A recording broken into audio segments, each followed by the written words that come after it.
Let's focus now on the weekend shootings and the reaction to that. There has been a great deal of concern in recent days. We've seen specialized police units flood into the Nomzamo area in Orlando, in Soweto. But now people in other parts of Soweto are very unhappy because they say they too are dealing with a lack of police visibility in the area, and they too are battling high crime. They want more police to be deployed amid their crime concerns. Let's now speak to Heidi Giokos, who's in Meadowlands this evening. Hi there, Heidi. So talk to us about what the community is saying. They've seen the deployment and the focus of police attention after the tavern attack, but what are the people of Meadowlands saying? Yes, so I think the sentiment is very similar across Soweto, where the residents here and the communities here in Soweto have been calling out for police visibility for some time now, having to wait for something tragic to happen for the police minister, Begigele, to say we are going to be deploying the Amaberete and a number of other police officials, and even going as far as saying the Western Cape should come in and provide the necessary support. It's not really comforting for residents and communities, because they feel this should have been done ages ago. We saw a mob justice case happening just around the corner from Nomzamo, where that tragic shooting happened at that tavern, where communities took matters into their own hands after they realized that 3 men were mugging a female on her way to work. So the situation is dire and it's volatile here in Soweto, but I think to get more perspective as to what's happening here in Meadowlands, we are joined by Nhlanhla Lux. Thank you so much for your time, Nhlanhla. Speak to us about what's going on here. What's the situation like here? Is it similar to residents in other areas of Soweto saying we want more police visibility? What's the actual problem here? Yeah. Look, certainly the people of Soweto and just the public in general actually very tired of all systems, law enforcement, government being reactional. They want proactive solutions that say that make policing, visible policing, a norm in our daily lives, because we're already a community that is crime infested, drug infested. So we can't just have the police behaving as if it's a PR stunt. But to speak for the police, I was there when the minister asked the community, what should I do? So it wasn't enforced on the community, and the community all raised their hand and screamed, said, listen, bring the police presence now, immediately, because we're suffering from crime, and there's load shedding, it gets dark too quick, and then people mugging the grannies and the young people coming from work. So it's important that we do have this police visibility. We can't always just complain. We just have to give credit where credit is due, and Minister Begigele did ask, and he delivered. And is it good enough?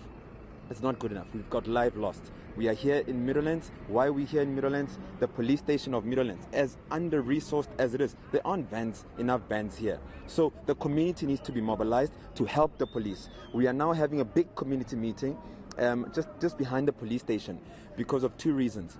We said as Soweto Parliament, communities need to be mindful and ready and proactive, because there's again another force attacking our communities. Wherever there's a group of people, those people get attacked. So we now need to set up plans. How do we work the police to counter that? How do we come ready for that? How do we make sure that when grannies go to church, they don't get, so that the young people can protect the churches outside, as an example. But the second biggest reason is right behind the police station. There's a cinema called Lily Bioscope, very old, probably one of the oldest in Soweto. Since the cinema closed down, for whatever reason, I don't know why it closed down, there's foreign nationals from different directions that are living inside the cinema and have since grown that informal settlement with shacks around the cinema. And a lot of the communities complaining, saying that there's crime, and the crime often, the people that commit the crime would run away into that place. So we're treating it as a criminal case more than an illegal or legal foreigners case, just a pure criminal case, to say that we need to interrogate that place, but we're going to do it seamlessly within the boundaries of the law with the police. And wherever the police don't have the resources, we're going to try put pressure on government, on the minister, to say please help this community, because we do have existing problems, so that we don't become reactional when people start fighting each other. So the leadership is there to provide direction and make sure that this is seamless within the boundaries of the law. Just lastly, Nhlanhla, I want to go back to the issue of policing in the area. And you mentioned that, we shouldn't always complain and, something is now being done. But people would say it's too late because 16 lives have been lost that we know of, because we know that there have been shootings, we know that there have been murders and killings in the area that have been underreported. But you being on the ground and being Soweto Parliament and seeing the issues, would you say that this is sufficient and this operation that's happening now in Nomzamo will be able to solve the problem or try and deal with the problem somewhat? Because police have told me that they themselves cannot go into those areas because those people are heavily armed. Yeah. Look, it's not good enough. We are about to walk into a future where government must realize immediately, when I say future, I'm saying when the sun rises, government needs to realize that the fight against these criminals, documented or not documented, South African or foreign, we have lost the war against crime. We just need to be honest about it, re-establish ourselves, join hands with the communities and other civic movements to say that how do we together fight this crime? Because the police don't have the resources necessary. Even if all the other 8 provinces can give us all their resources, it's not good enough.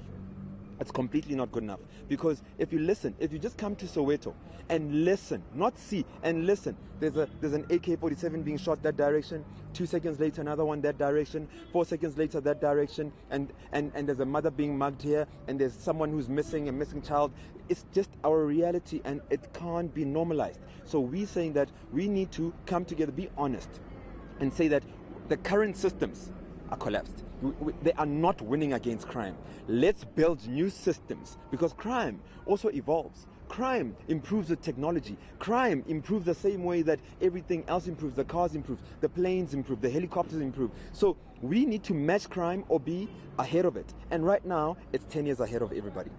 Okay, thank you so much. We'll definitely be checking in with this community meeting that's happening. Thank you so much for your time. That is Nhlanhla Lux from Soweto Parliament, Sally. And I think speaking to the realities that we've been hearing throughout the day and throughout the week. And for some time now, I've covered extensive stories where people are just saying not enough is being done. People don't feel safe.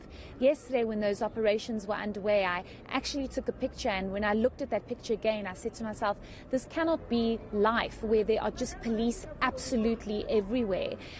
Yes, it's good to have high police presence and visibility and police dealing and tackling with issues, but that shouldn't be our norm and our reality. There should be a way to deal with this and deal with crime in whichever area it might be. So hopefully these operations and interventions will yield positive results, and people here in Soweto will start feeling safe, but also get to the bottom of what happened in the early hours of Sunday morning. Yes, indeed, Heidi, you're quite right that there is a general crime problem across South Africa, but there are very specific questions that need to be answered around what happened in Nomzamo.